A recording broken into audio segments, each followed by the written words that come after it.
Hi everybody, how you doing? How you been? How are things? My name is Shane and this is Diana and we're here at Wacky Pots for our coffee time where we talk about the things that happened last week and the things that are coming up in the next week. Diana, what do we got going today? Alrighty, well I thought we would start by talking about last week. It was a busy week last week. It was. We had our annual fall pottery show here in the yard, and it was a great success. We had lots of new faces. There were people who came from far off distant lands like Delaware, way away, and imaginative places. Yes, right? well, and we even had people come from across the bay too, and some of the folks I remember who came, they had driven about an hour just to see us. Right, and I was like, you drove an hour to see us? Lots of folks that had never actually met us in person came and visited us, and that was very nice. New friends, exactly. I talked all day long at the wheel, and Diana was super busy. There was not a single moment when we weren't answering questions or helping people. Yeah, so that was good. However, that also meant, because getting ready for the show is a very big ordeal, but then undoing things after the show, it took us 2 days. It took us Monday and Tuesday to put the studio back to order. Right, that's just getting it so we could work in it again. Yes, but I did take the opportunity to take lots of pictures of our pottery for our online store. No, it's not up and running yet, but it will be soon. I've got lots and lots of pictures. So that's good. And of course, in our online store, we're going to have our pottery, but we will also have our daughter's glass. Those of you who follow us know that we are super proud of our daughter, Carolyn. She's a college student at Salisbury University, where she majors in both environmental studies and in fine arts, glass blowing. And so she made some wonderful pieces for our sale, and she was super pleased. But these are just a couple of her pieces in case you haven't seen hers before. This beautiful duck of hers, and she makes them in all different sizes. This guy's already sold. He's going to his new home tomorrow, in fact. I think every other duck she put out there sold. Somebody bought every one of her ducks. Yes. And then these beautiful paperweights. I love how this one has that little bubble in the middle, but I've taken pictures of her glass pieces as well. So when we get the online store up and going, you can see her stuff. Yep, you can see her stuff. We're really proud of her. She's awesome, Carolyn. All righty, let me put these guys back down. So what else? Well, you know, last week you spent a lot of time doing something that a lot of folks probably don't know what it is, and that's the reclaim. You want to talk about the reclaim? Okay, so not everything we make turns out. A lot of it we scrap right at the very beginning while the clay is still wet. For example, if I'm working on the wheel and something goes south, a lot of times I'll just scrape it off the wheel and plop it into a bucket and then start over with a fresh glob of clay. But sometimes the stuff we make will actually get to the point where we dry it and we don't notice that there's a problem until afterwards. Maybe there's a crack, or maybe it's seriously off balance, or whatever. But this is dry greenware clay that it's crumbly and it's water soluble and all that jazz. But what we do with this stuff is we rehydrate it, put it in a bucket with water, and that's what I did all last week. What you see here in front of us is reclaimed clay, and it's almost ready for me to wedge up on the wedging table and then use it on the wheel or for hand building. But this is approximately 40 pounds of clay, and that'll make about 20 or 25 cups like this. So this is what I did for a good part of the previous week. It takes a fair amount of time, but now that I have my procedure down, I'm going to do this in a much smaller way, probably once a week. Probably Fridays will be a reclaim day where I take all the scraps from the previous days, mix them all up, and then hopefully we'll have clay that we can use again for another project. So that's one of the things that I did last week. That's you know, we're still finding our way, but we've put a schedule up now. So like coffee time, it's Sunday morning. Woohoo! If you ever want to see me covered head to toe in clay, Reclaim Day is a good day for it. Yes, and Reclaim Day we have designated as Friday. So you're going to be doing reclaim, and I'm going to be doing wash down of the studio. Which is going to be tough because while I'm reclaiming, I've got this fancy new mixing apparatus for my drill, and I love how efficient it is. It's also very good at flinging clay all over the studio if I'm not careful. It just sends it everywhere, which is funny, but probably will get tiresome. Yeah, because I guess I'll be behind you cleaning. Probably, which also will be funny. But anyway, okay. So what else? Do we want to talk about what we made last week? Oh yeah, that sounds like a good plan. So a couple things. Real quick. This is my cappuccino cup. It's been bisqued and it's ready for glaze, and I can't wait to see the glaze that goes on that. Love the shape. Yep, that's going to be great. And this is greenware, which means it's just dry clay right now. It hasn't been bisque fired, so it's very fragile. So don't hold by the handle. So don't hold it by the handle, right? Because although now I kind of want to, but no, please don't. But this is a nice larger teacup or smaller coffee cup when it's done. Yes. And then I did finally get this shape zeroed in on. This is a wine glass that I made, and you might be able to see that bit of a shine on it, and that's because I burnished this on the wheel. While it was on the wheel, it is pretty smooth. While it was on the wheel spinning around, I took the bottom of a spoon and ran it across the edges here to get that nice shine on it. And there's a pretty good chance that I'm just going to put clear glaze on the inside or outside of this, and then some fun color on the inside, maybe. But these are the things that I've done. Examples of things that I've done the past week. I did get my 10 pieces per week done, which is pretty small. We really need to do 10 pieces per day. Yes. But there was so much else going on. But yeah, there was a lot going on. So those 10 pieces took me more time than it should have. I should be able to make 30 pieces a day, but not there yet. No. Nope. We're going to get there. We will. Well, let's see. For me, I get to finally share my cheese tray because it's been bisqued, so now I can hold it without you. Now it's sturdy enough that it's not going to break. This is the one that I went out to the garden and I took pieces off the rosemary and I used those to make these rosemary imprints into the cheese board, and I just love it. I love the way it feels, and I can't wait to glaze this. However, looking at this right now, I'm sitting here thinking paint palettes. Yeah, the way you were holding it almost looks like a I know, that's what did it. Yep. So I have an idea. I know what I might make this coming week. Look for paint palettes coming soon. Yes. Ooh, that really does. Okay, so what else? Okay. All right. I'm sorry. I do get off sometimes. Okay. So, and then of course, my fortune cookies. You might have seen that on a little short or something spinning in the background, but here is the fortune cookie. Ready for glaze. Ready for glaze, so I love that. I can't wait for it. But my 10 pieces that I did ended up, I did 10 mugs, 5 one day and 5 the next, because you know hand building takes a little bit longer. But I had talked previously about wanting to make some basket weave mugs. And so that is a nice basket weave pattern on that mug. That's going to look great. It is going to look great. And the nice thing is when this one is done, it will hold about 12 ounces, which is about what we're drinking out of the sweater mugs today. Yep. Yeah. So 12 ounces for that one. And then on Friday last week. This is actually funny. It really is. It really is. I made another mug and I tried out. We have this I don't even know what it's for. It's like the stuff.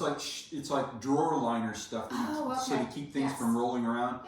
Yeah. It's like a flexible rubber kind of mesh fabric stuff.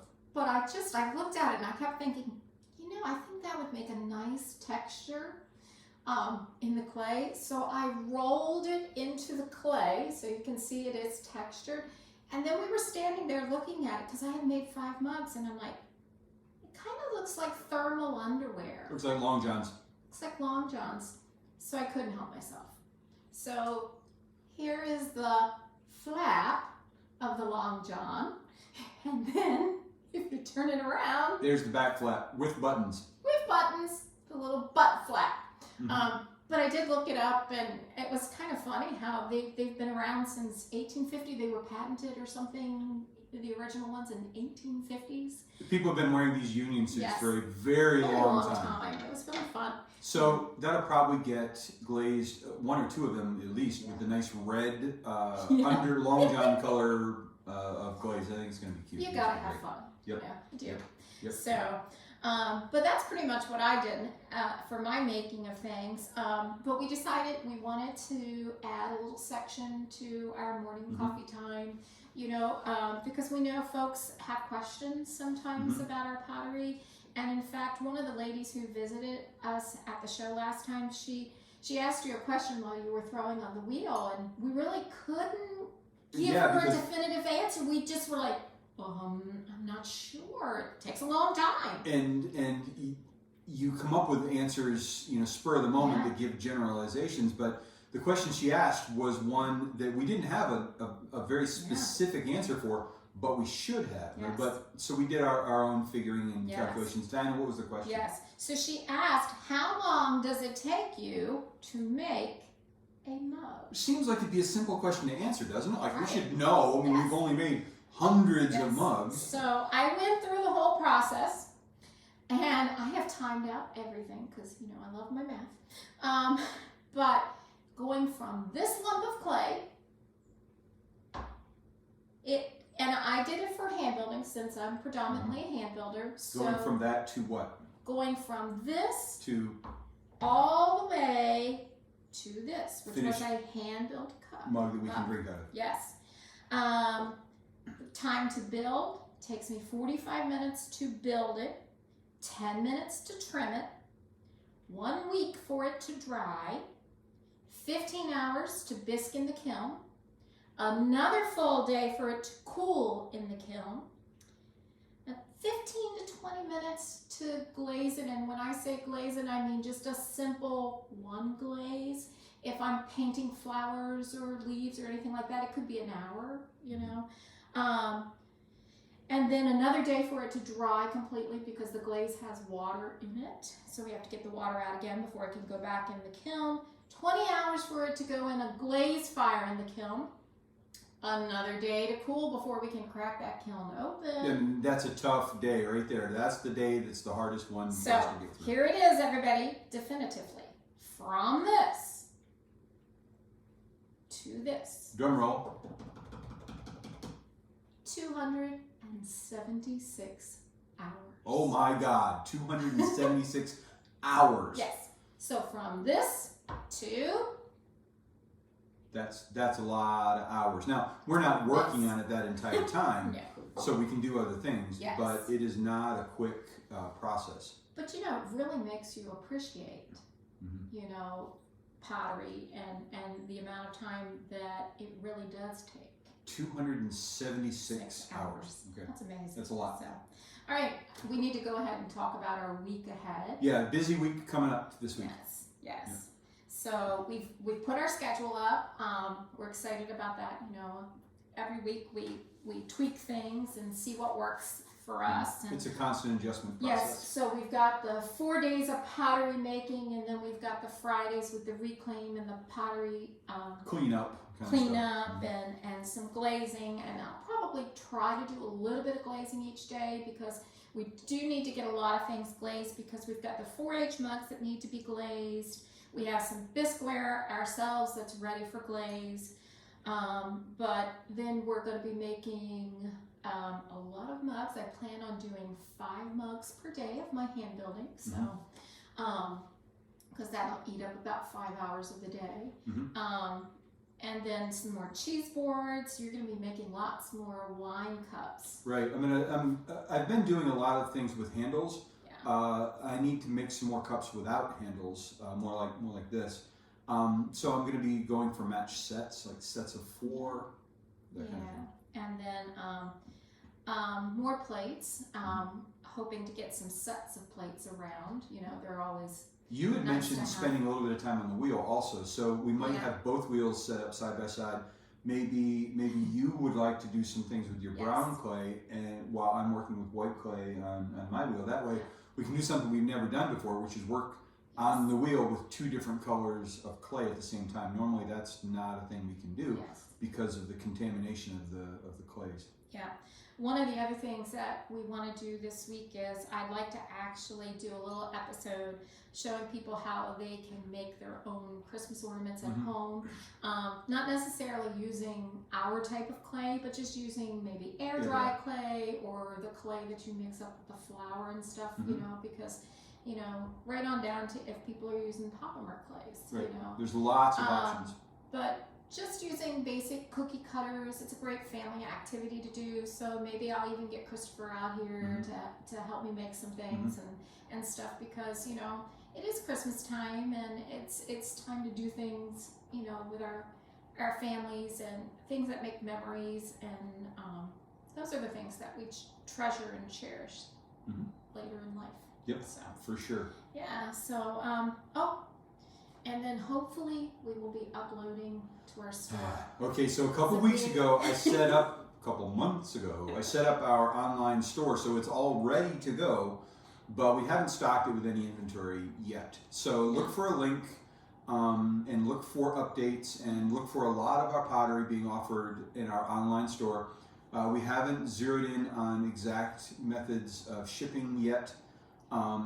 But look for updates about that coming soon. And in addition, over the next, week or 2, we'll have some things that we're going to be offering for sale for local delivery or pickup. So in other words, if I can drive to your place and give you the pottery, or if you can make it to here to pick it up, we'll have some things. Or somewhere in between. Or somewhere in between, right.